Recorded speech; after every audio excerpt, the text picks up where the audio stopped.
Hello, my friend. The world of magic, filled with legends and ancient tales, is opening its gates once again. Tonight, in the Gryffindor dormitory by the crackling fireplace, I will share another story with my friends. Join us, for the magic is about to come alive. In a high tower under a sliver of moonlight, the stars shone like watchful eyes over Hogwarts School of Witchcraft and Wizardry. The castle, ancient and proud, slept in near silence, its portraits snoring softly and its staircases frozen in place for the night. But not everyone slept. Far above the Ravenclaw common room, in a narrow alcove beneath a tall window, sat Ellis Clearwater. His parchment lay forgotten beside him, ink drying in mid-thought. His wide gray eyes stared not at the stars, but beyond them, into something only he could see. Ellis was not the sort to be noticed. He was quiet in lessons, always 3 steps behind the loudest voice in the room, and never one to attract a teacher's eye. His robes were always a bit too loose, his books a little too worn, but there was something about him that few ever saw. His dreams whispered warnings, and his waking hours were sometimes pierced by flashes, bright, sharp, and dreadful. Tonight he had seen something again. He trembled, arms wrapped around himself, trying to forget, but the vision clung to his thoughts like frost to window panes. He had seen the maze. The final task of the Tri-Wizard tournament, weeks away, had come alive behind his eyes, dark hedges twisting, howling winds, and someone, casting a curse into the ground. He had heard a voice, cold and ancient, muttering in a tongue he did not recognize. Then the maze had screamed. And so Ellis sat in the moonlight, waiting for morning, the vision burning like fire in his chest. Breakfast in the great hall was its usual cacophony. Owls swooping above, goblets clinking, and students chattering in between bites of toast. House banners fluttered lazily overhead, and at the high table the professors discussed lesson plans and tournament preparations. The Tri-Wizard tournament had returned after a century of absence, and excitement flooded every hallway like an enchantment gone wild. No one noticed the pale-faced third-year Ravenclaw, who slipped into his seat without a word. "Ellis," a voice whispered beside him, "you look like a banshee sucked the life out of you."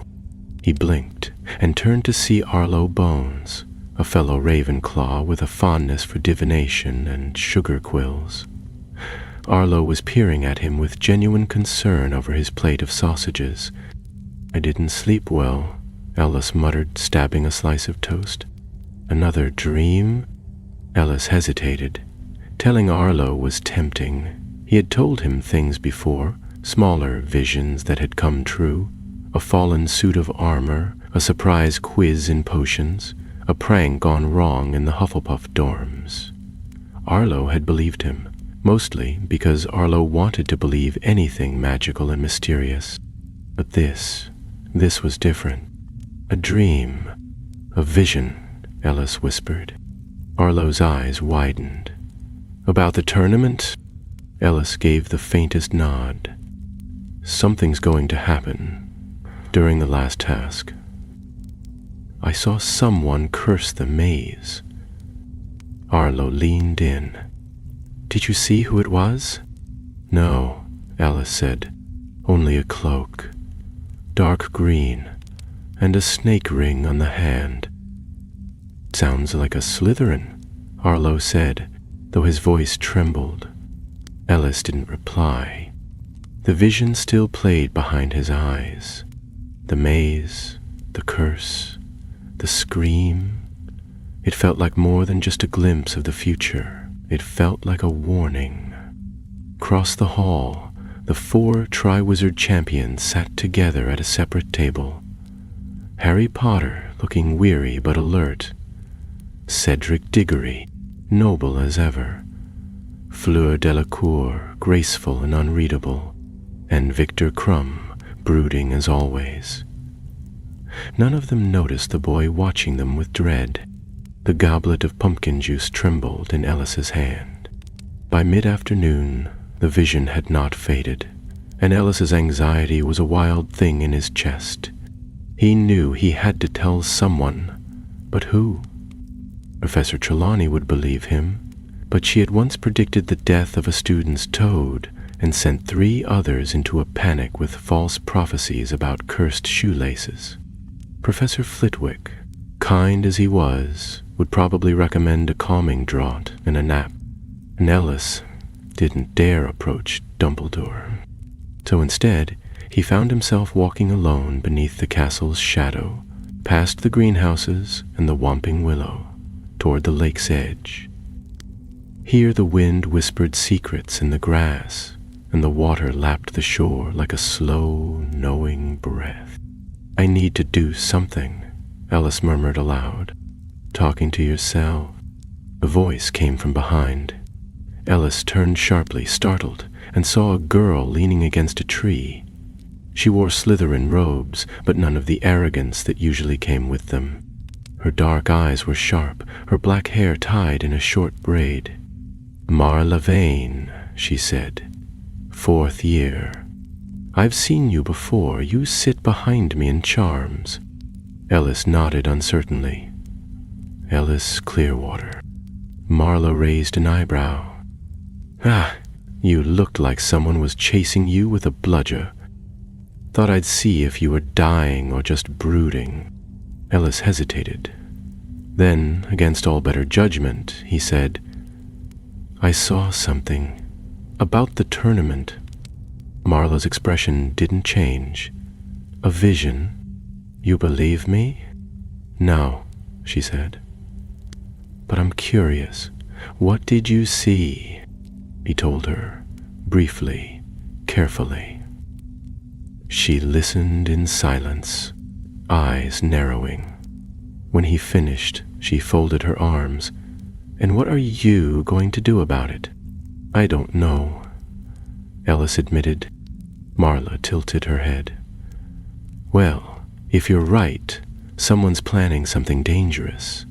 If you're wrong, you're just a loony 3rd year with a vivid imagination." Ellis bristled, but before he could reply, she added, "Either way, I'm in." "I'm bored," she said simply, "and if you're telling the truth, this could get interesting." Ellis stared at her. "You don't even know me." "No, but I like puzzles, and I hate being left out." She held out her hand. "Partners?" Ellis hesitated, but only for a moment. Then he reached out and shook her hand. Something in the air shifted. The wind curled around them like a whisper, and a cloud passed over the sun. The game had begun by the following morning. The whisper of Ellis's vision had grown sharper in his mind, as if the memory itself were pushing him onward. In the cool dawn light, Hogwarts stirred awake, banners rustling in corridors, owls swooping from towers with the day's deliveries, and the aroma of baked bread drifting upward from the kitchen. It was a Saturday, and most students had plans of lounging by the Black Lake or visiting Hogsmeade, but Ellis Clearwater and Marla Vane had other intentions entirely. They met in the library shortly after breakfast, tucked behind a shelf of dusty tomes on magical catastrophes.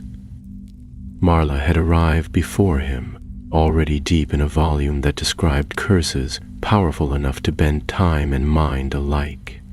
She looked up as he approached, her expression unreadable. "Any dreams last night?" she asked, closing the book with a soft thump. "No, nothing," Ellis replied, sliding into the seat across from her. "But I remember everything. It wasn't like before. This was clearer, more urgent." Marla nodded and slid a scroll across the table. I checked the archive of curses reported in Hogwarts history. Very few involve mazes, but a handful of ancient ones react to magical space, portporties, shifting paths, disorientation charms. What you described might be some combination of those. Ellis glanced over the notes she'd compiled, surprised by her thoroughness. You believe me now?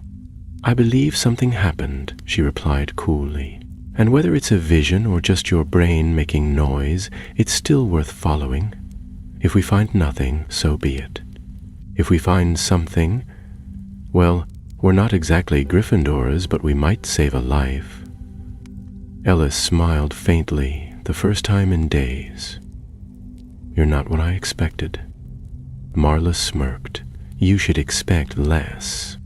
Together they spent the morning combing through old tournament records, forbidden curse theory, and a faded map of Hogwarts' lesser-known grounds. Their conversation grew more fluid, moving from research to speculation and back again, until the air around them hummed with quiet purpose. By midday, they had discovered something curious. An account from the last Triwizard tournament held at Hogwarts nearly 2 centuries before. According to the record, the final task that year had also been a maze, but one that collapsed upon itself after a cursed object was hidden inside. No one had been killed, but 3 champions had emerged with strange afflictions. One could no longer speak coherently, another forgot who he was for a week, and the last vanished for 2 days, returning only with the word echoes on his lips.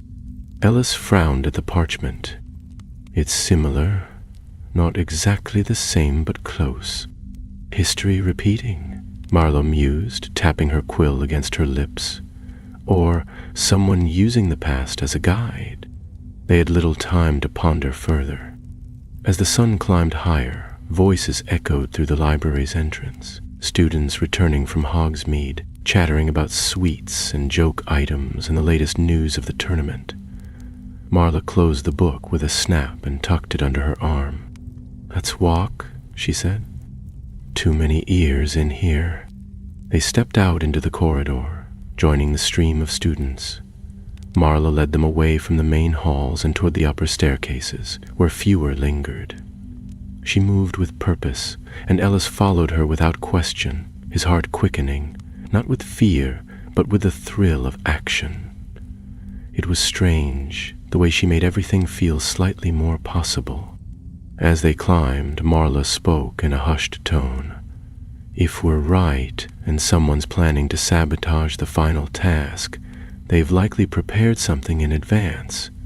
It won't just be a spell cast on the day. It'll be buried, hidden, maybe enchanted weeks ago. Ellis nodded. The maze isn't even finished being built. They're still growing the hedges, laying paths. Then we need to find the workers, Marla said. Who's building it? Who has access? It took some careful asking, an innocent question here, a dropped name there, but eventually they learned that Professor Sprout, along with a handful of trusted 6 years in ministry officials, had been charged with growing and shaping the maze. The hedges themselves were magical, enhanced with enchantments to change and adapt. Every day they were led into the forbidden forest's edge, where the massive structure was being assembled in secret, far from student eyes. Ministry officials? Ellis repeated, brows furrowing. That means someone from outside Hogwarts could be involved. Or someone's using a uniform to sneak in unnoticed, Marla muttered. We'll have to get a closer look. The plan that formed was daring, perhaps even foolish, but neither of them backed down.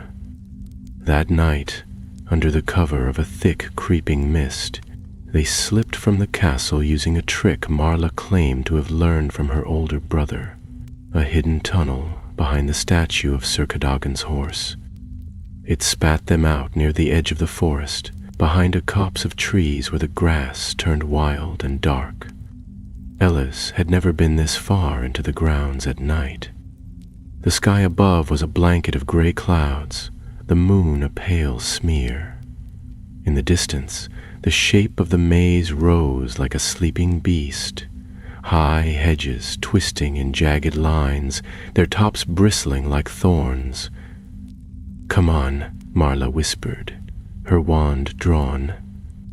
They moved in silence, crouching low as they crossed the clearing. The maze loomed larger with each step, the air around it oddly cold.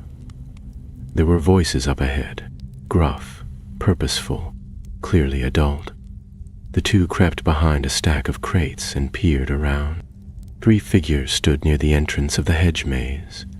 One was clearly Professor Sprout, recognizable by her earthy robes and wide-brimmed hat. The others wore dark cloaks with the gold insignia of the Department of Magical Games and Sports stitched on the sleeve. One of them was speaking, his back to the students. "No, not there," he was saying. "It must go near the heart of the maze. That's where the enchantment must reach deepest." Ellis's breath caught in his throat. "I know that voice," he whispered. Marla turned sharply. "Who is it?" But before he could answer, the figure shifted, and the mist parted just enough for Ellis to see the man's face. It was Lysander Vole, a minor ministry official who had visited the school a month ago to oversee safety protocols for the tournament. Unassuming, polite, easily forgettable. But Ellis remembered his eyes, cold, calculating, and now filled with something far more dangerous. As if drawn by fate, Vole turned his head slightly, his gaze sweeping the trees. Marla grabbed Ellis's arm. "We have to go." They slipped back into the shadows, hearts pounding, their breath sharp in their chests. Neither spoke until they were deep within the tunnel once more, the sound of dripping water echoing around them. "It's him," Ellis said at last. "He's the one I saw in the vision. The ring." He was wearing it. Marla's face was pale but steady. "Then we're in it now. Whatever he's planning, it's real, and it's happening soon." Ellis nodded. For the first time, the vision was no longer just a mystery. It was a mission, and the countdown had begun. The castle returned to its usual rhythm in the days that followed, but Ellis felt none of its comforting familiarity. The enchanted ceilings, the chattering suits of armor, the laughter of students in the courtyards, none of it reached the restless storm inside him.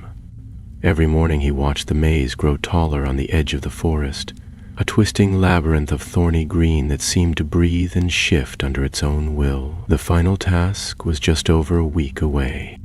In their secret corner of the library, Ellis and Marla pored over everything they could find concerning magical sabotage. They read of curses that could turn memory against itself, enchantments that lured victims in endless circles, and illusions so powerful they could make someone believe their own allies were enemies. None seemed to match exactly what Ellis had seen in his vision, but all of them shared one trait. They needed an anchor, a hidden magical object or artifact to focus the spell's power. "If we can find the anchor," Marla said one evening, brushing her ink-stained fingers through her braid, "we can disable it. If we're careful, no one even has to know we were there." Ellis nodded slowly. "Vole said something about the heart of the maze. That's where it will be." Marla leaned over the table, lowering her voice. "Then we have to get inside before the final task. Sneak in, find the anchor, and destroy it. And if we're caught..." Ellis didn't need her to finish the thought. Trespassing into the protected grounds of the Tri-Wizard Tournament maze was not only forbidden, it was dangerous. The enchantments were already being layered in preparation for the champions, and once the maze was completed, it would be guarded day and night. But they both knew waiting wasn't an option. Every day the curse settled deeper, like roots stretching under stone. On Thursday, Marla returned from her evening class with flushed cheeks and a triumphant glint in her eye. She dropped a crumpled bit of parchment on the table before Ellis, and Pascoe's schedule for the maze's protective charms. I snuck it out of the Slytherin common room. Someone's older brother left it lying around after bragging about helping Professor Flitwick test the security. Ellis stared at her. You stole from your own house. I prefer the term liberated. Besides, most of them deserve it. He unfolded the parchment carefully. The schedule listed times when certain parts of the maze's enchantments would temporarily weaken to allow maintenance. One such window appeared on the coming Saturday. Between 5 and 6 in the evening. We'll go then, Ellis said, his voice firmer than it had ever been before. And so the plan was set. Saturday came with gray skies and a brisk wind that tugged at robes and whispered through stone corridors. The students had been given a half day, and most had scattered to the grounds or gathered around the fireplaces in their common rooms. But Ellis and Marla moved with quiet purpose, their wands hidden in sleeves and their steps careful and practiced. They reached the edge of the forest unnoticed, slipping into the trees just as the enchanted barrier around the maze pulsed faintly and shimmered like heat over stone.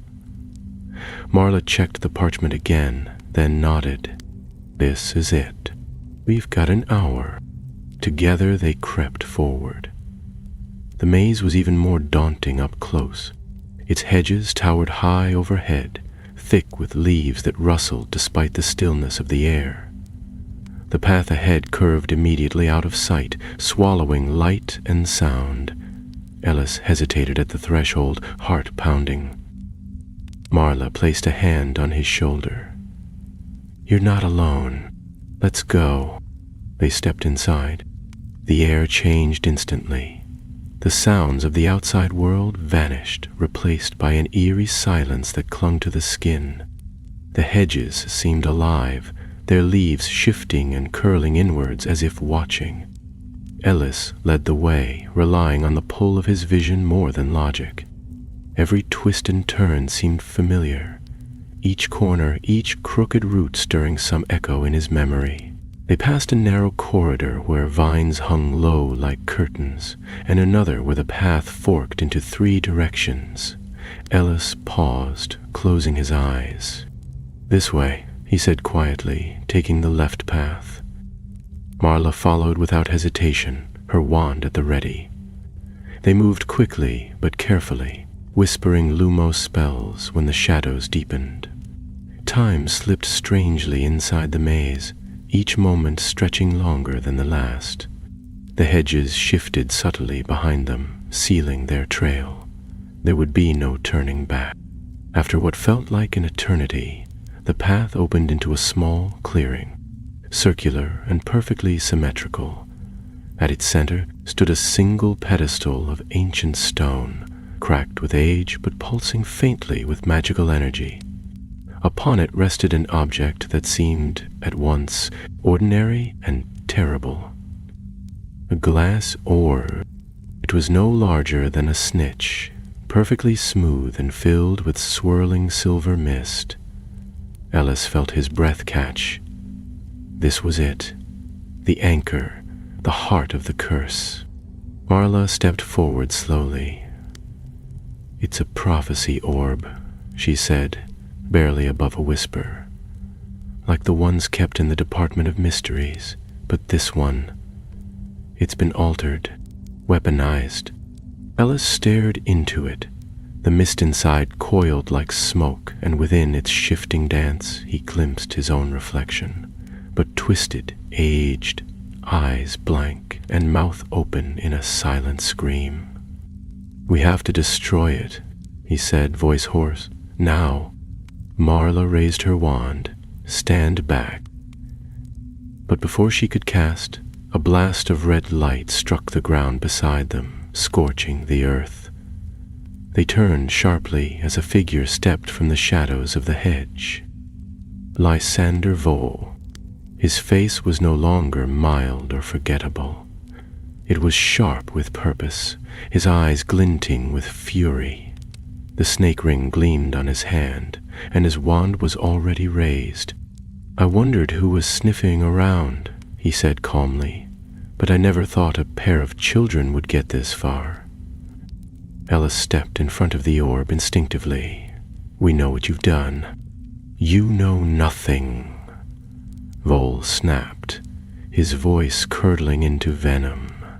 "This school is rotten, ruled by traditions and fools who refuse to see the future.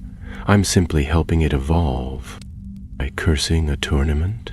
Marla asked, her voice steady though her hands trembled. "By putting lives at risk?" Vol sneered.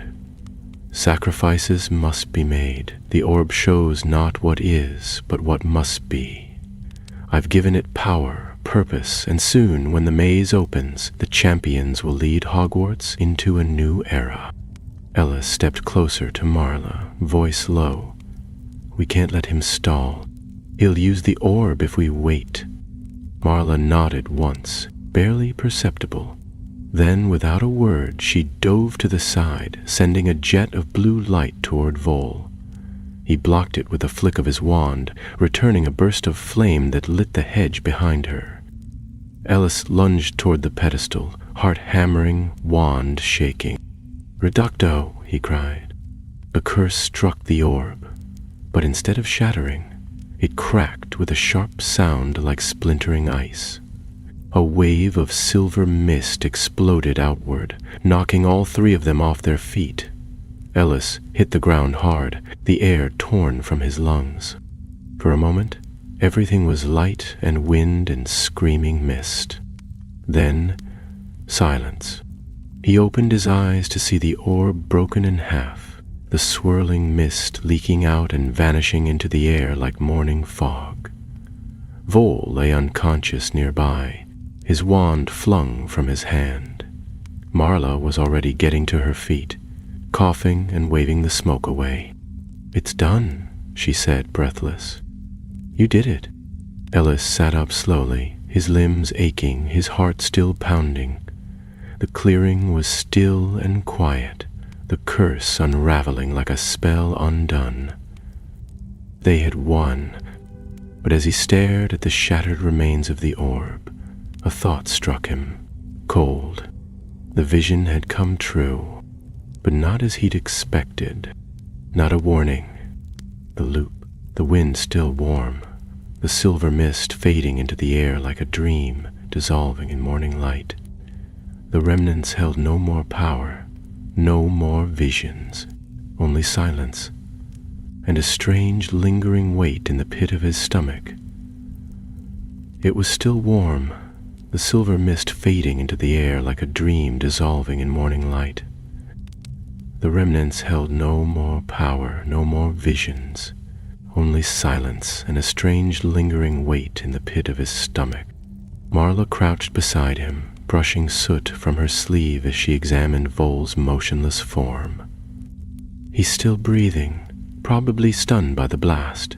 We need to alert someone before he wakes." Ellis nodded, his voice low. "We should go to Dumbledore." Marla glanced at him. "You sure he'll believe us?" "He'll believe the truth," Ellis said, though even as he spoke the words, doubt coiled quietly around his thoughts. The memory of the vision was still vivid. He had seen the maze cursed, seen the screams, the fear, the darkness. He had tried to prevent it, and yet, in trying, he had brought the pieces together himself. The orb, the encounter with Vol, even the moment it was destroyed, it had all been there, buried in the mist of foresight. The vision had not warned him of the future. It had shown him the future as it was meant to happen. A loop, he had called it, and the word gnawed at the edge of his thoughts like a lock slowly turning. They bound Vol with a conjured rope spell, careful to take his wand and tuck it securely into Marla's belt. Then, together, they retraced their steps through the twisting corridors of the maze, using careful markers and whispered navigation charms to guide them. The enchantments were weakening, as if the curse's collapse had dulled the very magic of the maze. The walls no longer shifted to trap them, and the path opened more readily than it had before. By the time they emerged, the sky was deepening to violet, and the first stars pricked the heavens above the forbidden forest. The wind had stilled. Hogwarts stood in the distance, its windows glowing like lanterns scattered across a hill of stone. "We'll go straight to the headmaster's office," Marla said, pulling her hood up against the cold. "I still remember the password. Professor Snape mentioned it once when I was in detention." Ellis gave her a look of mild surprise. "Why were you in detention?" "Someone spelled a jar of beetle eyes to explode in potions. It was my idea, but a Ravenclaw got blamed," I confessed, mostly out of guilt and because Snape was terrifying. He couldn't help but laugh, though it came out softer than he expected. Somehow, in the middle of it all, she had become his anchor, the calm in the chaos, the wit in the dark. He would not have reached this point without her.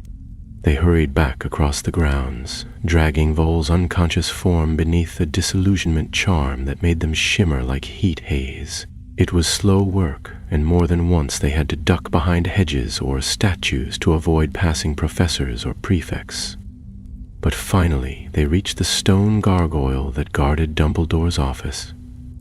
Marla stepped forward and whispered, "Fissing Wispy." The gargoyle moved aside with a low rumble, revealing the spiral staircase. Ellis followed her up, heart racing again, not with fear of the orb or the maze this time, but with the uncertain weight of what they had discovered. The door opened before they even knocked. Inside, the headmaster's office was just as Ellis had always imagined, filled with strange instruments that clicked and whirred, books stacked in haphazard towers, and portraits of past headmasters snoozing in heavy frames. Fawkes, the phoenix, watched them quietly from his perch, his golden feathers glowing gently in the candlelight. Albus Dumbledore stood behind his desk, hands clasped before him, his expression unreadable. "I believe," he said, "you have something to tell me." And so they did. They told him everything. The visions, the orb, the maze, Vol's disguise, the attempt to sabotage the final task. Marla provided the schedule parchment and Vol's wand, while Ellis recounted the prophecy-like nature of his vision, the way it had driven him to action. Dumbledore listened without interruption, his blue eyes flickering now and then with thought. When they finished, he walked around the desk and stood before them, hands folded behind his back. "You have both acted with courage," he said, his voice low and thoughtful, "and with caution. A rare combination, I must say." Marla tilted her head. "Do you believe us, sir?" "I do," he replied simply. "And I believe your timing could not have been more precise. The enchantments placed within the maze would have gone undetected by our current scans. The orb, being both a container of prophecy and a focus for dark magic, was especially difficult to sense." Ellis frowned. But why would he do it? What was the point of sabotaging the tournament? Dumbledore's gaze lingered on the broken wand in his hand. "Lysander Vol has long held certain ambitions. It seems he believed that by shaping tragedy, he could gain power, or at the very least, stir change. There are those in the ministry who see Hogwarts as stagnant, tied too tightly to tradition. Vol likely thought a disaster would give weight to that argument. But it didn't work," Marla said. "We stopped him." "Yes," Dumbledore said, "you did." He turned to the Phoenix, who let out a soft cry and vanished in a pillar of flame. Ellis flinched, but Dumbledore gave no indication of surprise.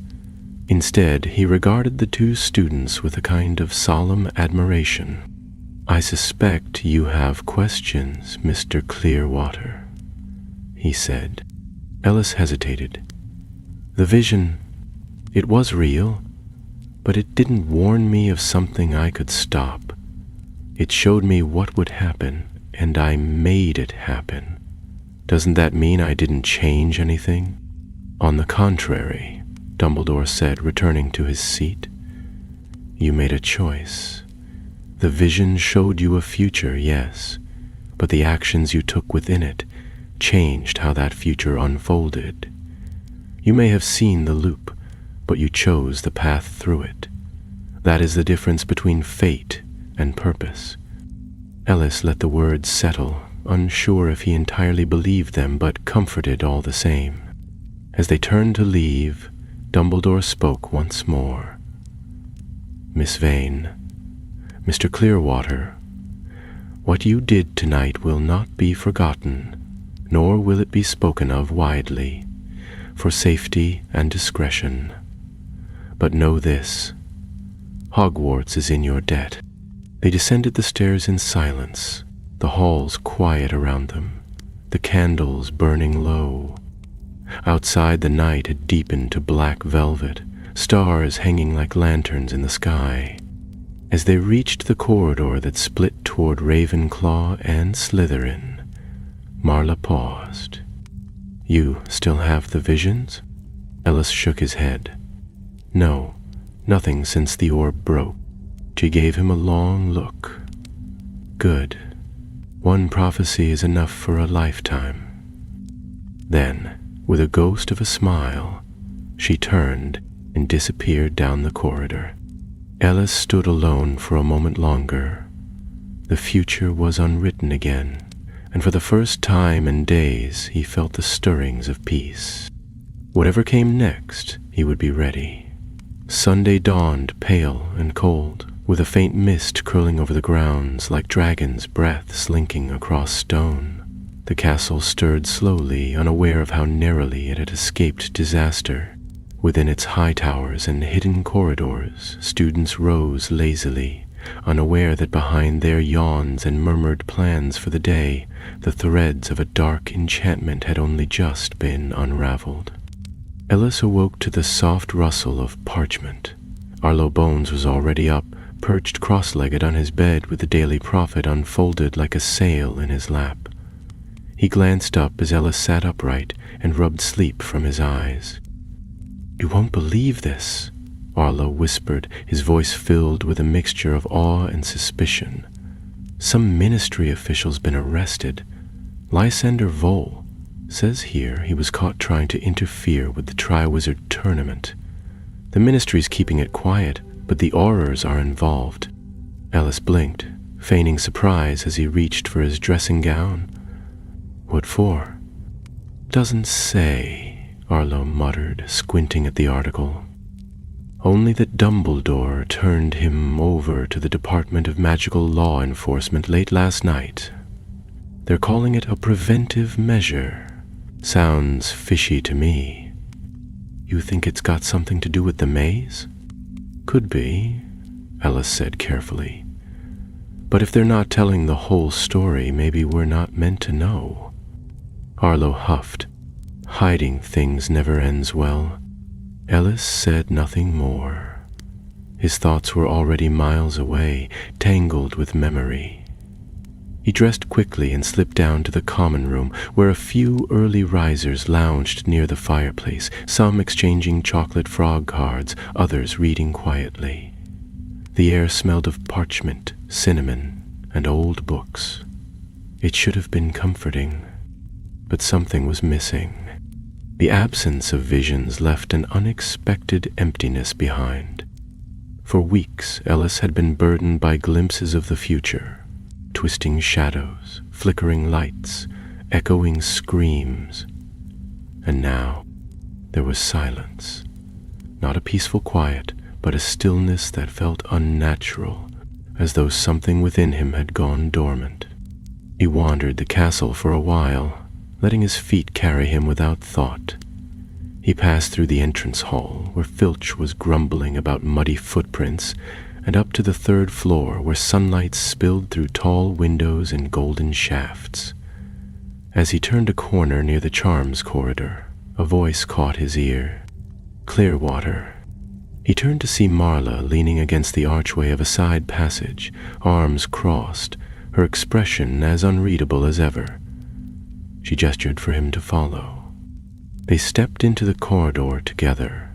It was quieter here, the walls lined with tall glass cases filled with enchanted instruments. She waited until they were alone before speaking. "Dumbledore sent me an owl this morning," she said. "He wants us to keep everything to ourselves. The Ministry's burying the incident, calling Vol a rogue agent. No public statements, no reward, no medals." "I figured," Ellis replied. "It's safer that way. Still feels wrong," she said. "We risked everything.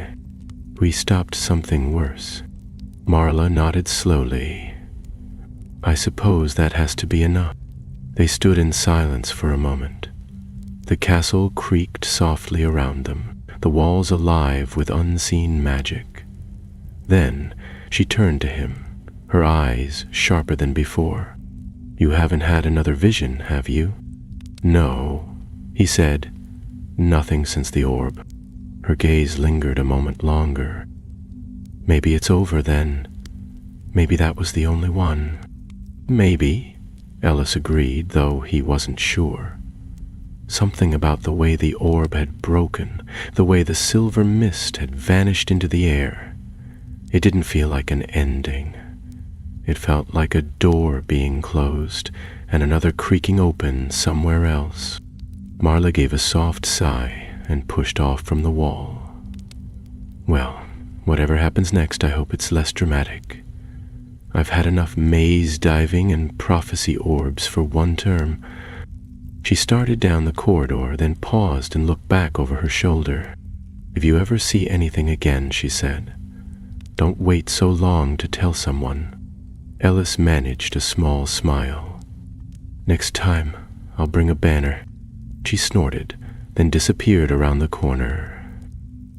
The following days passed in a haze of quiet tension. The tournament's final preparations resumed, and though security around the maze was tighter than ever, there was no sign of further sabotage. The champions were kept under close watch, and not a whisper of what had occurred in the hedges ever reached their ears. Ellis returned to his usual habits: books, quiet meals, and long walks by the lake. But something had changed. The boy who had once hidden in the corners of classrooms, who had feared the shadows in his mind, now carried himself with a quiet strength. The vision, the curse, the confrontation with Vol, they had pulled something from him that could not be returned.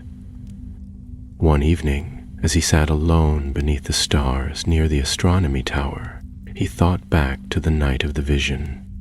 He remembered the fear, the certainty, the helplessness, but he also remembered the choice: to act, to speak, to fight. He had never wanted to be a hero, but he had chosen to be one in his own way. And in the world of magic, that was enough. He closed his eyes, breathing in the night air. Somewhere far below, the black lake whispered against its shores, and an owl hooted in the distance. The stars watched in silence. For now, the future was his own. The day of the final task arrived beneath a vault of leaden clouds, the sky heavy with the promise of rain.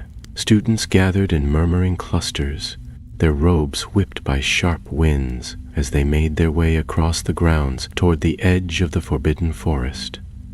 There, looming like a sleeping beast, the maze stood taller than ever, its high hedges swaying gently, though no breeze stirred them. A hush fell over the crowd as the great gates creaked open, and the Tri-Wizard champions stepped forward. Ellis watched from the stands alongside the other Ravenclaws, his stomach coiled in knots that refused to loosen. He sat near the front, half listening to Padma Patil's hushed commentary and ignoring Arlo's attempts to guess what creatures might be hidden within the maze. Though the curse had been dismantled and Vol was safely in ministry custody, the memory of what could have happened clung to Ellis like a second shadow. He could not help but wonder whether the final task, stripped of its hidden danger, would proceed as the tournament planners intended, or whether magic, once stirred, ever truly settled. Marla was seated several rows away with the Slytherins, her arms folded and her expression unreadable. She did not glance in his direction, but Ellis knew she was just as watchful, just as tense. They had not spoken much since the headmaster's warning to remain silent, but a quiet understanding now linked them more surely than any words. Professor Bagman, beaming with energy, addressed the crowd with theatrical flourish, his voice amplified by his sonorous charm. And now, the moment we've all been waiting for. Our champions shall enter the maze one by one, facing whatever lies within, to reach the Tri-Wizard Cup at the center. Remember, points will be awarded for skill, courage, and speed. The cheering that followed was thunderous, though Ellis barely heard it. His eyes were fixed on the maze as Cedric Diggory strode forward first, wand at the ready. The gates closed behind him with a soft hiss, and the crowd leaned forward as one. Time passed slowly. The enchanted screens hovering above the stands flickered with glimpses from inside the maze. Cedric running down a narrow path, Fleur casting a spell against an invisible foe, Harry Potter crouching behind a hedge as something passed by, unseen. The view was limited, shadows moving just beyond the reach of light. Every moment felt drawn taut like a bowstring, and Ellis found himself gripping the wooden rail so tightly his knuckles turned white. There was no sign of anything unnatural, no sense of the doom that had once hovered over this task like a shroud. And yet, Ellis could not quite release the tension in his chest. He thought again of the orb, of the mist that had vanished into the air. What had become of it? Had the curse truly died, or merely shifted its shape? Suddenly, a flare of red shot into the sky from within the maze. The crowd gasped, and the headmaster rose to his feet. "That's Fleur," someone shouted nearby. "She's signaled distress." Indeed. Fleur Delacour's face appeared on the screen, pale and determined, her voice faint through the charm. Stunned by something. Can't see it. Smoke everywhere. Path closed behind me. Dumbledore raised his wand and vanished from the platform in a blink. Moments later, Fleur was extracted from the maze, limping but alert, and escorted to the medical tent. The incident stirred a ripple of unease. Professor McGonagall and Hagrid huddled at the side of the field, speaking in low, hurried tones. Another red spark followed moments later. Victor Crumb, disoriented and covered in soot, muttered about shadows that screamed but left no footprints. He too was removed. Ellis stared at the maze, dread mounting like a tide within him. This was not how it was meant to go. The orb had been destroyed, the curse unraveled. There should be no echoes of that magic left, unless the orb had been only part of it. The last image on the enchanted screen showed Harry and Cedric running through the maze together, wands raised, the cup glinting ahead. A great cheer went up as both champions reached for it at once, and then the screen went black. Gasps rang out. Arlo leapt to his feet beside Ellis. "What happened?" Bagman's voice rang again, uncertain and tight. We seem to have lost connection, but I'm sure. Nothing to worry about." But Ellis was already on his feet, heart pounding as though trying to escape his chest.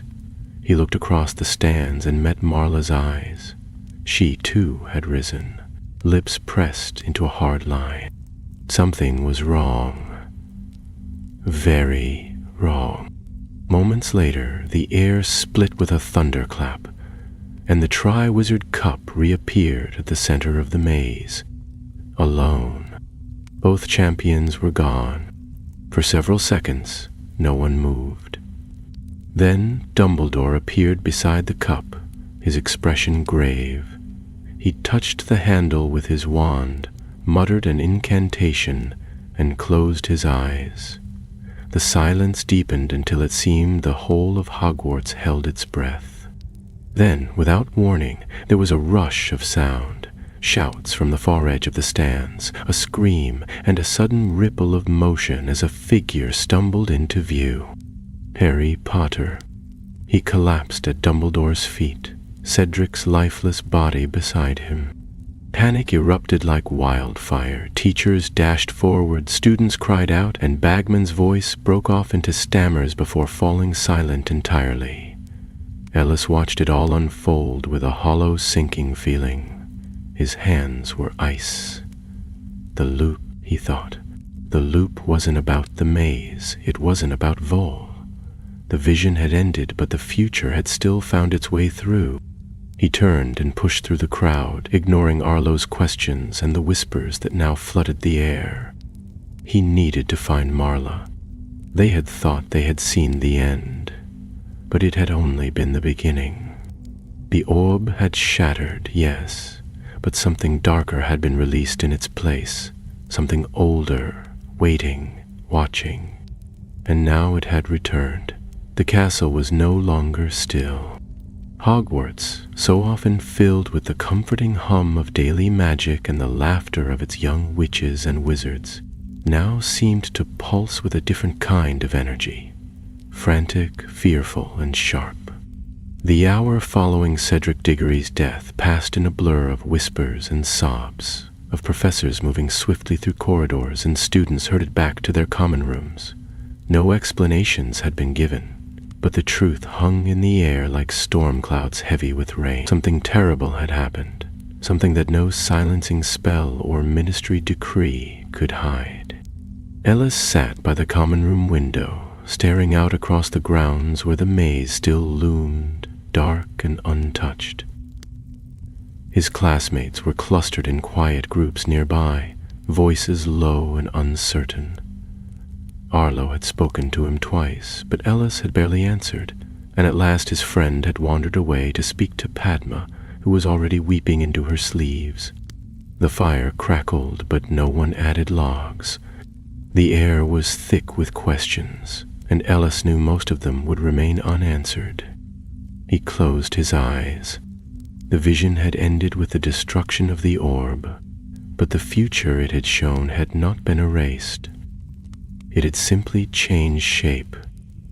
Cedric's fall had not been within that vision, nor had Harry's cry of horror echoing across the field like the tolling of a bell. Yet the chill that gripped Ellis now told him with certainty that this, too, had been a part of the truth he had seen. Only he had not known how to read it. A soft knock broke his thoughts. He turned to see a fifth-year prefect standing behind him, her expression taut with worry. "Professor Dumbledore wants to see you," she said quietly. He stood without a word. The walk through the castle was strangely silent, save for the soft echo of his footsteps and the creak of paintings leaning forward in their frames, curious and concerned. Even the suits of armor, which often muttered or shifted restlessly, stood still as stone. When he reached the stone gargoyle, it moved without being given the password, and the spiral staircase unfurled like a scroll.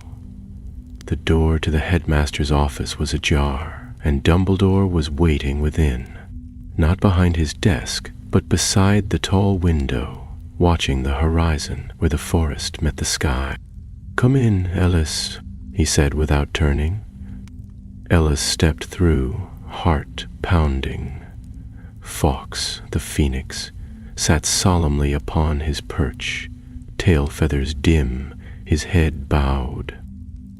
"I imagine you've already guessed why I've called you here," said Dumbledore, finally turning. His expression was grave, and the twinkle that so often flickered behind his half-moon spectacles was entirely absent. Ellis swallowed. "It's not over, is it?" "No," Dumbledore said. "I fear it has only just begun." He gestured for Ellis to sit, and as the boy took the high-backed chair near the desk, the headmaster conjured a small silver basin and placed it between them.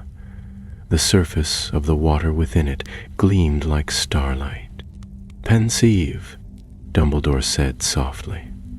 "A vessel for memory. I would like to show you something, if you're willing." Ellis nodded, and Dumbledore raised his wand to his temple, drawing forth a long, shimmering strand of thought. He lowered it gently into the basin, and the silver swirled faster, until the room seemed to tilt forward. The scene changed. Ellis found himself standing in a narrow, dimly lit chamber. Stone walls rose around him, covered in carvings worn smooth by time. In the center of the room stood a figure, cloaked in green, his face hidden, his voice murmuring low as he placed something upon an altar of black marble. It was the orb, but this orb was different, cracked already, as though it had been used before. The figure whispered a name Ellis did not recognize, and then stepped back as the orb glowed faintly and sent a ripple of silver mist into the air. The mist swirled, and from it emerged an image, not a memory, but a vision. A great hall filled with fire and screaming, banners torn, shadows sweeping through stone, and at the heart of it all stood a boy, face pale, eyes wide with terror. Ellis gasped as he recognized himself. The memory faded. Dumbledore was beside him again, silent, his eyes never leaving the boy's face. "That was not your vision," the headmaster said at last. "It belonged to another. The orb you destroyed was the vessel for a collection of futures. Prophecies gathered, twisted, and sealed away. Some have faded, others remain, waiting." Ellis looked down at his hands. "Why me?" "Because the orb chose you," Dumbledore said. "Or perhaps it responded to something within you. Magic of this nature does not seek the powerful. It seeks those who listen." The fire crackled again, soft and low. Fox let out a faint trill, the sound thin and mournful. "You said it was a loop," Dumbledore continued, "and perhaps it was. But time is not a circle, Ellis. It is a tapestry, woven from thousands of threads. Sometimes a single thread is pulled too tightly, and the weave begins to change. You may have stopped one knot from forming, but another now takes its place." Ellis looked up. "Then Cedric, he died because of me?" "No," Dumbledore said firmly. "He died because evil walks again in the world. You did not summon it, nor did you lead it. You tried to stop what you could, and in doing so you may have prevented a greater tragedy." Ellis sat still for a long moment, letting the words settle. The weight in his chest had not lifted, but it had changed. It was no longer guilt, but something colder, responsibility. Dumbledore rose and walked to the tall window once more. "There will be more to come," he said, "and you must be ready. The vision may have ended, but the magic that touched you has not faded." Ellis followed his gaze. Out beyond the lake, the clouds were gathering again, thick and dark, curling low across the sky like smoke. "I'll be ready," he said quietly. Dumbledore turned, his expression softer now. "I believe you will." As Ellis made his way back down the spiral staircase, he felt the castle shift around him once more. The halls were no longer just corridors. The portraits were no longer just paintings. Everything seemed to watch, to listen. Something was coming. And though the orb was broken and the curse undone, the future still stirred in shadow. Rain came in the early hours of the morning, sweeping across the castle in sheets and drumming softly against the window panes of Ravenclaw Tower. The gray light of dawn filtered through the high, arched windows, and Ellis awoke to the muted hum of thunder far in the distance. For a moment, he lay motionless beneath his blankets, staring at the ceiling, uncertain whether he had dreamed the events of the past days. But the ache in his chest, that quiet, unshifting certainty, told him otherwise. In the days that followed the final task of the Triwizard Tournament, the castle took on a hushed, unsettled atmosphere. The corridors were no longer filled with laughter, and even Peeves the poltergeist moved with unusual discretion, floating silently past students as if the castle itself had ordered him to behave. News of Cedric's death had spread swiftly, and though the official explanation remained vague, an unfortunate accident during the final challenge, the students were not fools. They whispered in corners and speculated behind closed doors, and beneath every theory and rumor, a darker truth began to take root. Something had returned to the world, something that had once been banished. Ellis tried to return to his studies. He sat through transfiguration, murmured incantations and charms, and brewed potions with trembling hands. But it was as if the color had drained from everything, leaving only the outlines behind. He saw the same haunted look in the eyes of Harry Potter, who walked the corridors now with a kind of silence that even the bravest students did not disturb. The tournament had ended. The cup had been awarded posthumously, but there was no victory in Hogwarts this year. Only loss. It was during one such gray afternoon, while the castle slumbered beneath a storm, that Ellis found himself once again beneath the boughs of the tallest oak on the grounds, a place where he had once gone to think, long before the visions had begun. The grass was wet beneath him, the bark of the tree rough at his back, and the rain had softened to a gentle mist that clung to the air like fog. He did not hear Marla approach until she was beside him, hood drawn low, boots splashed with mud. She said nothing at first, only dropped beside him and stared out toward the distant edge of the forest, where the remnants of the maze had begun to wither. The hedges had started to die, their leaves curling inward as if recoiling from something unseen. The magic, it seemed, had begun to retreat. "They've cleared out most of the interior," Marla said after a while. "Pulled up the traps, dispelled the illusions. One of the ministry wizards nearly got swallowed by a cursed root." Ellis offered a faint smile. "Serves 'em right." Marla chuckled under her breath. "I heard they're scrubbing Vol's name from the records, pretending he was never here. Typical." They lapsed into silence again. The wind shifted slightly, rustling the leaves above them. It was a soft sound, but it made Ellis glance skyward, as though expecting something to fall. "I had a dream," he said at last. Marla looked at him, but said nothing. "It wasn't like the visions," Ellis continued. "There was no orb, no screaming, no maze. Just the great hall, empty. The banners were gone, and there were candles still floating, but they weren't lit. Everything was dark." Marla frowned. "That doesn't sound like much of a dream." "It felt like a warning," Ellis said quietly. "Like something is missing, like something's coming." She didn't scoff, nor did she dismiss him, and for that he was grateful. "I don't think I'll have any more visions," he went on. "Not like before, but I still feel it, a thread, tugging. I don't know where it leads." Marla pulled her knees to her chest, resting her chin on them. "If it's pulling you somewhere, maybe you should follow." Ellis turned to look at her, rain still caught in her braid like silver threads. even if it leads into something worse. She shrugged. That's what we do, isn't it? We're not heroes, we're not chosen, but we saw something others didn't. That counts for something. He nodded, though a tight knot still sat in his chest.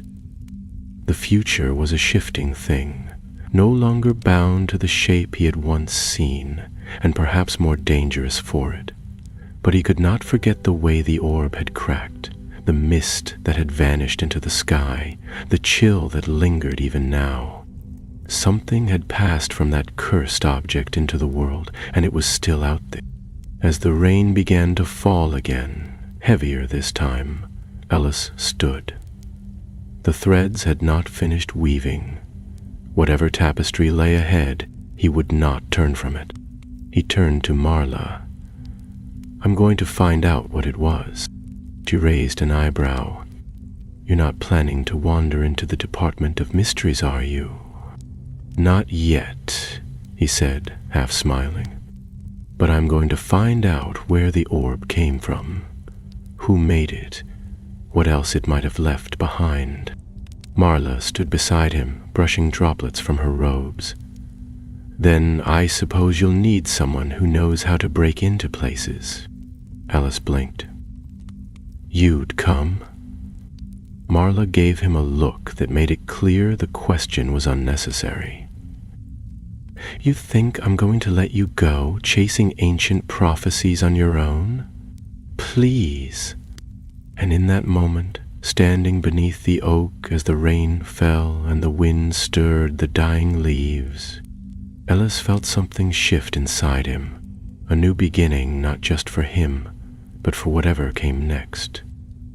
The castle behind them still grieved, the world beyond the gate still trembled, but two students, bound by secrets and the weight of things they should never have seen, had chosen to face the path ahead, not because they were destined to, but because someone had to, and they would not look away.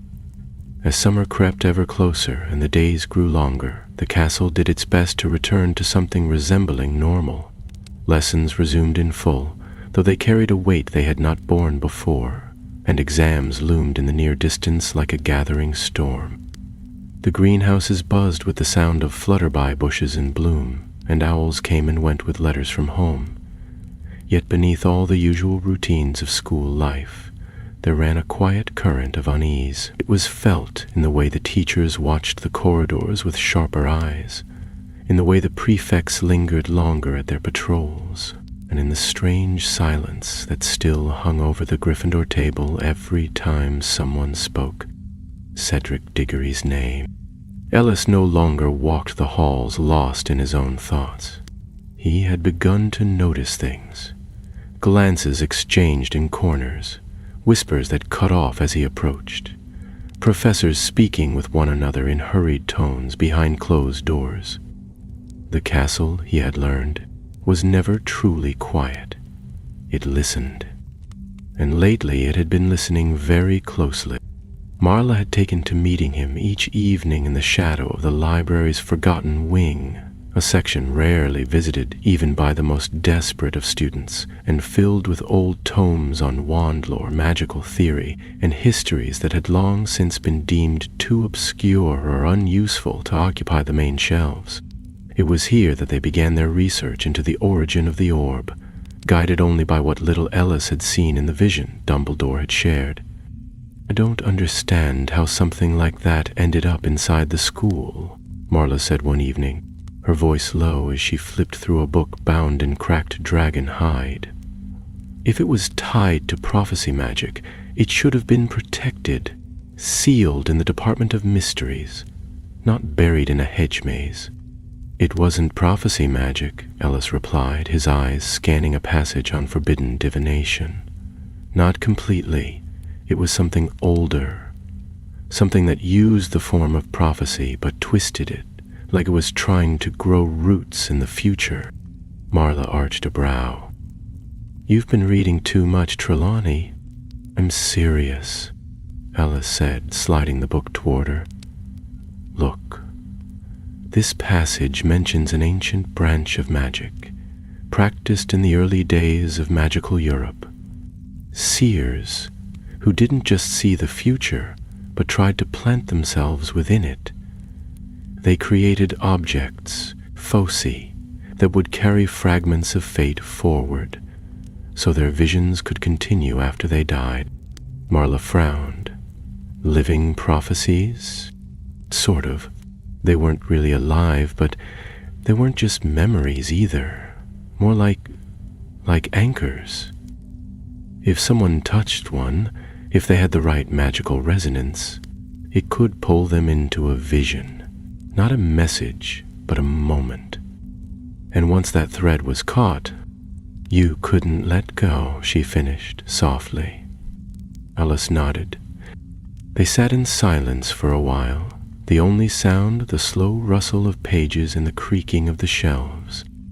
Dust danced in the beams of fading sunlight that slipped through the high windows, and the whole library seemed to breathe around them, old and deep and watchful. At last, Marla pushed the book aside. So, someone made the orb, planted it, hid it in the maze for a reason. The question is why? As leaned back, rubbing his eyes. Maybe to find someone like me. Marla looked at him, and for a moment the usual sharpness in her eyes softened. You think you were meant to see the vision? I think the orb was waiting for someone to open it, someone who could feel its pull. And I did. She folded her arms. That's still not a reason, unless the vision was supposed to lead you somewhere, to someone. He was about to reply when a shadow passed across the light behind them. Both turned sharply, wands halfway out of their sleeves, but it was only Madame Pince, the librarian, her lips pursed, as though she had swallowed something sour. You should not be in this wing without permission, she said in her thin, clipped voice. These texts are restricted to upper-level study. We're doing a comparative analysis of ancient divination theories, Marla said at once, smoothly. Cross-referencing late medieval practices with early Celtic seership. Madame Pince narrowed her eyes. Then take your analysis back to the main study hall, and don't leave books out of place. They gathered their materials and left without protest, though Ellis could feel the librarian's gaze following them all the way to the door. They didn't speak again until they reached the corridor beyond, where the noise of other students once again filled the space. Do you think she heard us? Marla asked. Maybe, but she's always like that. I don't like it, Marla muttered. I've had a feeling lately like we're being watched. Not just followed, but studied. Ellis glanced around. Nothing seemed out of the ordinary, yet the weight of her words settled uneasily over him. The visions were gone, yes, but something else had replaced them. A presence, a tension in the air, like static before a storm. That night, long after the castle had gone still and the stars burned cold through the tower windows, Ellis dreamed again. But it was not the great hall, nor the maze.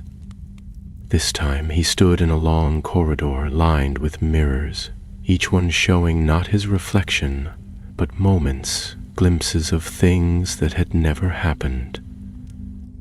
In one, he saw himself standing before a crowd, wand raised, robes torn. In another, he was older, seated at a desk in a room filled with maps, eyes hollow with weariness. And in the last, he was alone, surrounded by broken glass, whispering a name he could not remember the moment he awoke. He sat up in bed, heart racing, the echo of the dream still clinging to his skin. It had not been a vision, not exactly, but something close. A thread, tugging again, and this time it was pulling hard. The days slipped by like pages turned in haste, the end of term drawing ever nearer. The final weeks of the school year always carried with them a strange mixture of restlessness and nostalgia. Students daydreamed in class, made quiet bets on house cup points, and spent longer than usual lingering by the windows to catch glimpses of the lake in full summer bloom. But beneath the usual rhythm of essays and examinations, a faint tension still lingered, a shadow that did not lift with the changing of seasons. Ellis had become more watchful than ever. Though the visions had ceased, his dreams remained touched by that strange silvery haze, always leading him down unfamiliar corridors or through doors that opened to places that could not exist within the walls of Hogwarts. He began to notice things that others didn't. An odd echo in a stairwell, an enchantment humming faintly in the stone, a flicker in the corner of a mirror that vanished before he could turn. Once, while crossing the courtyard on a warm afternoon, he passed an empty bench and saw the imprint of someone who had not been sitting there only moments before. He did not speak of it, not yet. Marla, ever attuned to the undercurrents of hidden things, had taken notice of his silence. She said nothing at first, but one evening, as they studied beside the arched windows of the astronomy tower, she lowered her quill and fixed him with a look that brooked no deflection. "You've been seeing something again, haven't you?"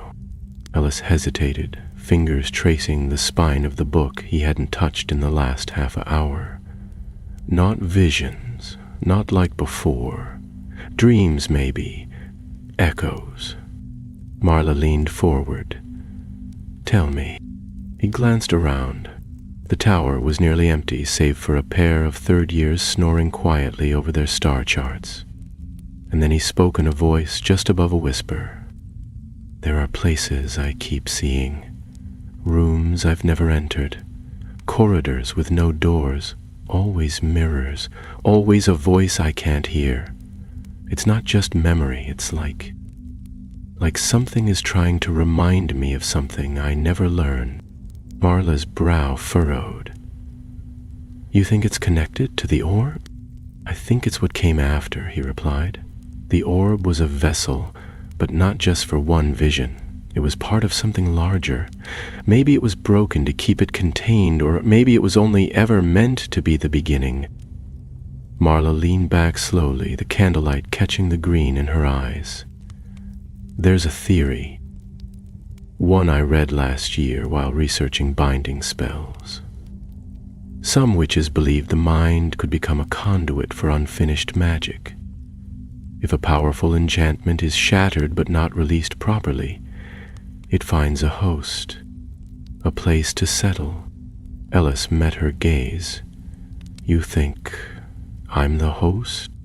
"I think whatever was in that orb is still looking for something," she said.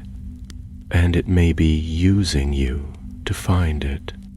That night, Ellis lay awake long after the others in his dormitory had drifted into sleep. Rain drummed gently against the windows, and from somewhere down the corridor came the soft hoot of a passing owl. He stared at the ceiling, watching the shifting glow of enchanted moonlight.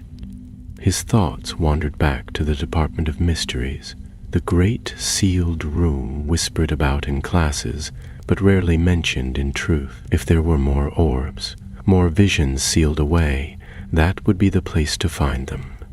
But students were not permitted into the ministry's most protected chambers, not even those who had saved their school from disaster. Ellis doubted the orb he had shattered was listed in any register.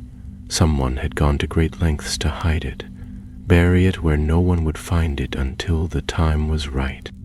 And somehow, despite all their precautions, he had been the one to open it. As the final week of term arrived, Hogwarts grew noisier again. The sun shone brighter, the lake glistened in the mornings, and owls dropped off bundles of sweets and farewell notes to be traded among friends. But for Ellis and Marla, the pace quickened not with relief but with urgency. They spent every spare moment in the library or tucked into corners of forgotten classrooms, searching for anything that might explain what was still reaching through the veil of dreams. Their efforts bore little fruit until the day Marla arrived with a tattered, nondescript volume, its spine cracked, its cover marked only with a faded symbol, a circle divided by a star of 7 points. She laid it out carefully on the desk between them. "This book was misfiled," she said. "Found it in the back of the section on magical maladies, but it's not about curses or diseases. It's about magical consciousness." Ellis opened to the first page and frowned. The script was old, written in a flowing hand that looped like vines around the margin. He scanned the headings. Memory is spell work, the thought soul binding, prophetic residue.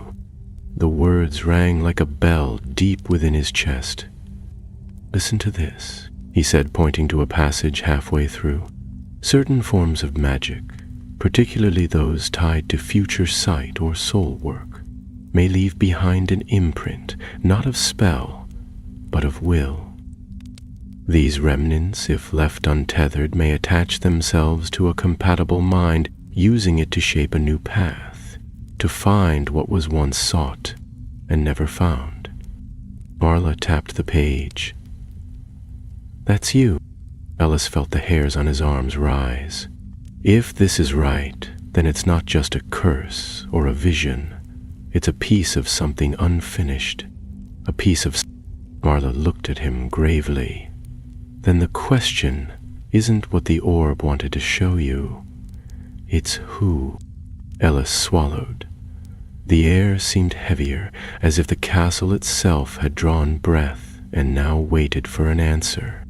And somewhere deep in the stone, far beneath the tower, a faint sound echoed, a single distant tick, like a clock beginning again. The departure feast loomed on the calendar like a gate swinging open, marking the end of the year and the return of hundreds of students to homes scattered across the wizarding world. Banners of gold and crimson were already being lowered into place, for Gryffindor had claimed the House Cup after a late surge in points, though even among the winners there was little true celebration. Too many eyes drifted toward the seat left empty at the Gryffindor table. Too many hearts remained bound to the memory of what had passed in the maze.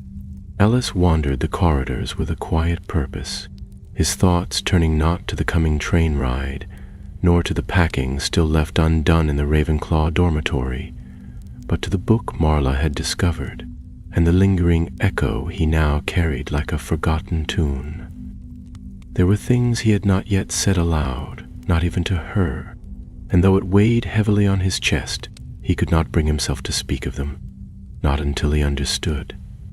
He found her beneath the clock tower on the second to last evening of term, where the pendulum swung in great solemn arcs above their heads. Marla had taken a liking to the spot in recent days, as if the rhythm of the gears and the low groan of ancient timekeeping brought her some measure of focus. She looked up as he approached, her eyes sharp as ever. "You were dreaming again," she said before he could speak. Ellis nodded. Same corridor, same mirrors, but this time there was something written on the wall. I couldn't read it, not exactly, but it felt familiar. Marla tilted her head. "You're sure it's not just imagination?" "It's not," Ellis said, lowering his voice, "because when I woke up, I knew where I'd seen the symbol from the book before. Not in the library, not in a lesson. I saw it in my first vision on the robe of the figure who cast the curse into the maze." Marla's expression changed, the shift subtle but unmistakable. "The green-cloaked one?" He nodded. "I didn't recognize it then, not really, but it was the same star, the same 7-pointed mark." Marla stood, brushing her hands on her robes. The clock above them ticked on, steady as breath. "So whoever placed the orb, whoever wove the spell into the maze, they weren't just a rogue ministry official. Vol was the pawn, not the player." Ellis lowered his gaze. And I think whoever they were, they didn't just leave behind magic, they left behind themselves. A silence passed between them, filled only by the sound of the great pendulum sweeping through air. Outside, the sky had turned a deep velvet blue. The sun nearly vanished behind the towers of the castle. Marla folded her arms. "We need to know who it was before the trail goes cold." Ellis nodded. "I think there's one place we haven't looked." She raised an eyebrow. "Please don't say the forbidden section again." "No," he said. "The room of requirement." Marla blinked. "The what?" "It's real," Ellis said, his voice quiet, hurried. "It's not in the maps, and not even most teachers talk about it. But it's a room that changes based on what you need. If you walk past it 3 times, thinking clearly of what you're looking for, it appears. Dumbledore mentioned it once in passing during a lecture on magical architecture. I don't think most students ever find it." She gave him a look of cautious interest. "And you think it might show us something?" "I think," he replied, "if there's a trace of this unfinished will, of the person behind the orb, that's where we'll find it." That very night, under cover of darkness and a well-cast disillusionment charm, they crept through the halls, avoiding patrolling prefects and the occasional drifting ghost. The 3rd-floor corridor near the tapestry of Barnabas the Barmy was silent as they arrived, the torches flickering low in their sconces. Ellis began to pace before the blank stretch of wall, heart pounding. As he walked, he concentrated with all his will on what he needed. "Show me what remains of the one who cast the spell. Show me what they left behind." Once, twice, and then, where there had been only stone, a door appeared.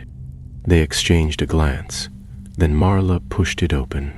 The chamber beyond was dim and strangely vast, filled with rows upon rows of objects that shimmered faintly in the gloom.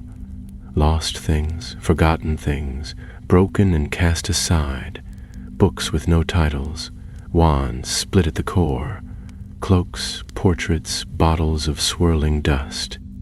The air smelled of old parchment and vanished memories. "This place," Marla whispered, staring. But Ellis was already moving, drawn deeper into the room by an invisible thread, that same pull he had felt in the dreams. Around a corner and down a narrow aisle he walked, until he stopped before a stone pedestal. Upon it rested a mirror.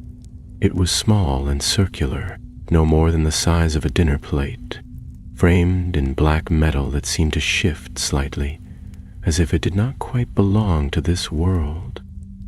The glass was dark, not reflective but deep, like the surface of still water at midnight. Ellis reached out and placed his fingers on the edge. The mirror shimmered. Marla stood beside him, tense. "What is it?" "It's like the orb," Ellis murmured. "But not broken, not sleeping, waiting." As they watched, the surface of the mirror cleared, and an image swam into view. A face, not Ellis's, but one vaguely familiar. An older boy, maybe 17, with eyes like storm glass and a calmness that unsettled the very air. He wore robes marked with the 7-pointed star. His lips moved, though they could hear nothing. Then the image changed. They saw the great hall, dark and hollow, the astronomy tower crumbling into clouds, a wand snapped in two, and, at the end, the boy again, standing at the foot of the forbidden forest, staring into something vast and terrible beyond the trees. The mirror dimmed. Ellis let go, breath shallow. "Was the seer," he said, "the one who made the orb. He saw too far, too deep, and something Something saw him back. Marla stepped closer, studying the mirror's frame. His name isn't here. Hell was erased, Alice said, but not lost. They left the room in silence. The mirror's image burned behind their eyes. Something old had been touched. Something hidden had stirred. And now, with the year ending and the summer winds beginning to rise, they knew one thing with certainty. The story had not ended. It had only fallen into shadow, waiting. The Hogwarts Express waited like a great red serpent beneath the cloud-veiled sky, its engine hissing softly as the students poured onto the platform, trunks trailing behind them, laughter echoing faintly from compartments already claimed. The scent of soot and steel hung thick in the air, mingling with the damp smell of summer rain on stone. Parents stood clustered beyond the barriers, waving from a distance or calling out final reminders, while owls fluttered nervously in their cages and toads croaked indignantly from half-latched trunks. Ellis stood apart from the bustle, his trunk already loaded and his eyes fixed on the castle rising in the distance, its towers wreathed in morning mist. He had made this journey before, but never with such reluctance. The year had changed him, though not in ways visible to those around him. He bore no scars, wore no medals, but deep beneath the surface something within him had shifted, like an old door that had opened just wide enough to let the wind in. Marla joined him without a word, her green-lined robes clinging slightly in the breeze. She too had grown quieter in recent days, though not from fear. If anything, she seemed more alert, more grounded than before, as though the shadow they had glimpsed in the room of requirement had clarified rather than clouded her purpose. "I sent a letter to my cousin," she said after a moment, eyes on the hills beyond Hogsmeade. "He works in the Department of Mysteries, or at least, he says he does. Most of the time, he pretends he's not allowed to say what floor he's on." Ellis turned to her. "Do you trust him?" "I trust he's nosy," she replied. "And if there's even the trace of an unregistered artifact in Ministry records, especially one bearing a forbidden symbol, he'll find it. And if he does..."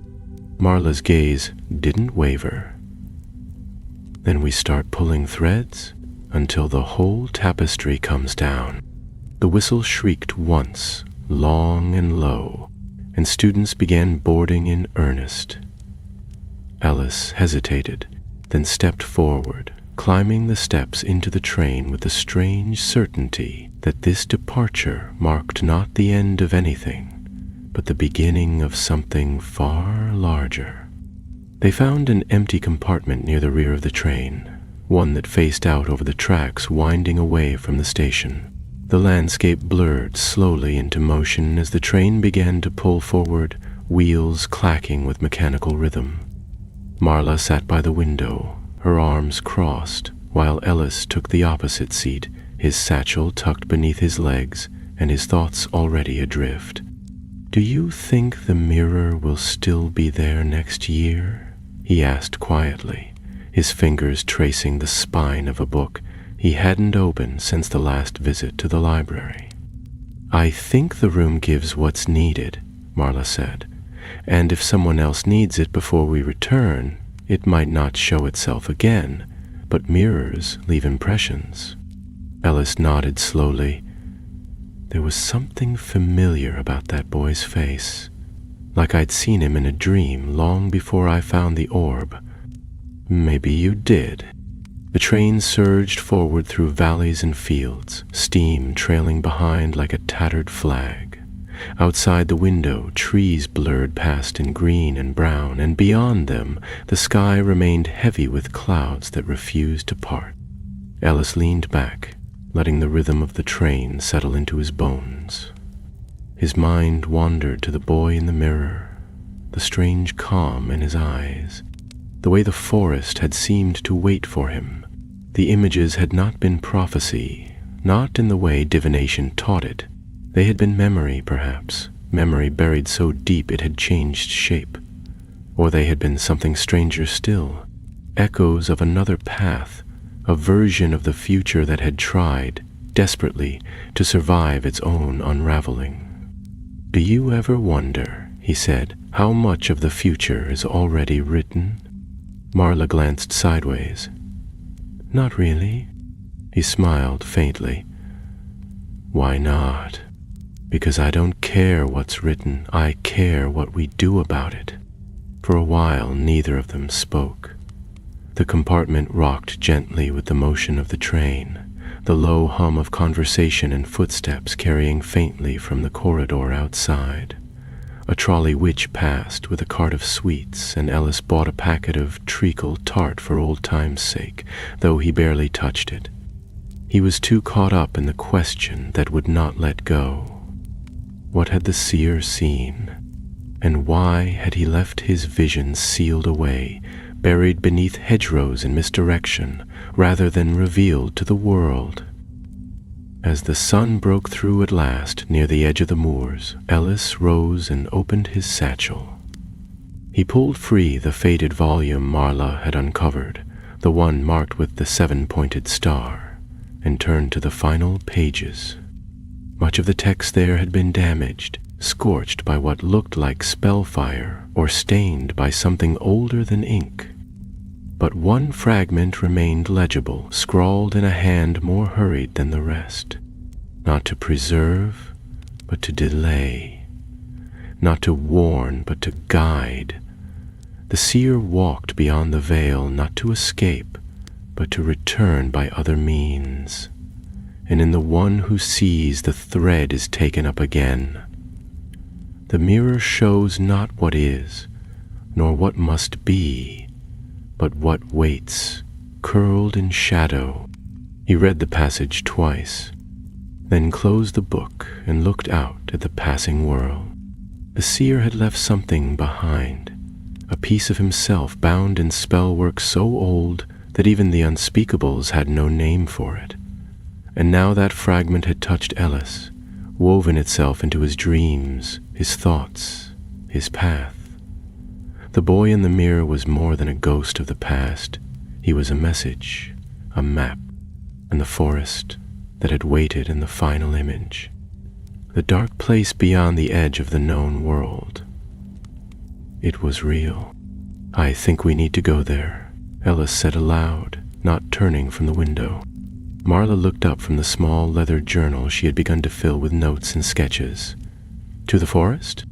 "To the place the mirror showed us. I don't know where it is, not yet, but I think it's where he went. And if we find it, maybe we find the rest of him." She considered this for a long moment, then closed her book. "Then we'd better make sure we come back next year." And as the train roared toward the horizon and the shadows grew long on the grass, Ellis Clearwater closed his eyes, not in fear, but in readiness. For the thread had not snapped. It had only grown taut. The Hogwarts Express slowed at last with a great hiss of steam, its scarlet carriages groaning as they rolled into King's Cross Station. The platform swelled with voices, a tide of laughter, tears, and farewells rising into the warm summer air. The barrier between worlds stood firm at the edge of platform 9 3/4, and beyond it the grey hum of Muggle London beckoned. A place that, to most of the students disembarking, felt as strange and distant now as the stars. Ellis stepped onto the platform with his trunk trailing behind him, the sharp whistle of the train still ringing in his ears. Around him, students reunited with their families. Owls hooted in sudden bursts of confusion, and prefects barked final instructions to the younger years. He scanned the crowd for familiar faces and saw his mother, standing near the wrought iron station archway, wrapped in a dark cloak despite the heat. She raised a hand in greeting as he approached, though her expression, as ever, was cautious. She had always worried when he went away to school, though she never said so directly. It lingered instead in her silences, in the too careful questions she asked after his health and friends and marks. "Hello, Mom," Ellis said as he reached her. "You've grown thinner," she replied, not unkindly.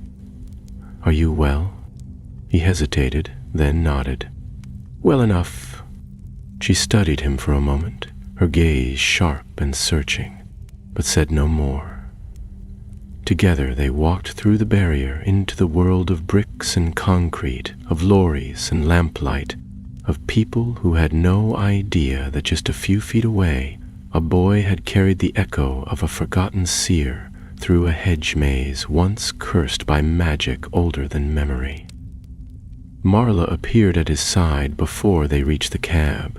She carried herself with that same quiet certainty, a letter tucked in her coat and her wand held close. Her family was not there, not visibly at least, but Ellis did not ask. Some stories did not need to be told all at once. "Keep an eye out," she murmured, her voice low and sure. "I've asked my cousin to send word the moment he finds anything, even scraps." Ellis glanced at her. "And if he doesn't, then we find another way." He hesitated before replying. "Do you think this will ever be over?" Marla smiled faintly, the corners of her mouth barely moving. "Magic like that doesn't vanish, Ellis. It folds, it waits, but it doesn't end." A silence passed between them, but it was not empty. It was filled with the understanding of those who had walked too close to something hidden, something vast. They had glimpsed the edge of an old magic, deeper than divination, older than prophecy, and far more dangerous. Ellis nodded once. "See you next year." She turned without another word and disappeared into the crowd, her form swallowed by the stream of witches and wizards bound for corners of the world that did not know what they carried. The journey home was uneventful, the roads quiet, the chatter in the cab confined to polite exchanges. His mother asked nothing further, and he offered little. The summer stretched before him like a calm sea, but Ellis knew better than to trust its stillness. The mirror's images had not faded, the dreams had not stopped entirely, and the name whispered at the edge of hearing, still elusive, still half forgotten, was returning. In the weeks that followed, he read what he could. He haunted the edges of Diagon Alley's older shops, slipping into back rooms with broken signage and asking after symbols that drew long silences and longer stares. Most had never seen the star with 7 points. A few had. One, an old bookseller near Nocturne Alley, went pale at the mention of it and muttered, "Best leave that buried boy," before retreating into a curtain of smoke and dust. But Ellis did not stop. He read of magical philosophers who had vanished after dreaming too deeply, of enchanted objects created not for power but remembrance. One passage, buried in the margins of a book with no cover, spoke of a place lost to maps and memory charms both, a clearing beyond the forest, a mirror beneath the roots. It was the same place from the vision, he was sure of it, and somehow he would find it. Letters from Marla arrived every few weeks, filled with careful notes and sharper observations. She had begun her own inquiries, poking around the records of old magical trials and half-erased ministry investigations. Together they sketched a shadow of someone who had once tried to rewrite the boundaries of magic and time, and left behind an echo powerful enough to reach across generations. By the time August rolled into September, the last trace of summer draining from the skies, Ellis knew one thing with certainty. The seer's story was not over. His own role in that story was still unclear, but the thread had wound itself around him tightly, and it would not let go. And so, as the Hogwarts Express prepared once again to steam north across fields and hills, Ellis stood at the platform with his trunk and owl, not as a student returning to school, but as a traveler following a path left half-written. Behind him, the world bustled with the ordinary. Ahead, the road curved into mist and memory, and somewhere beyond the trees, a mirror waited. Not broken, not buried, but watching.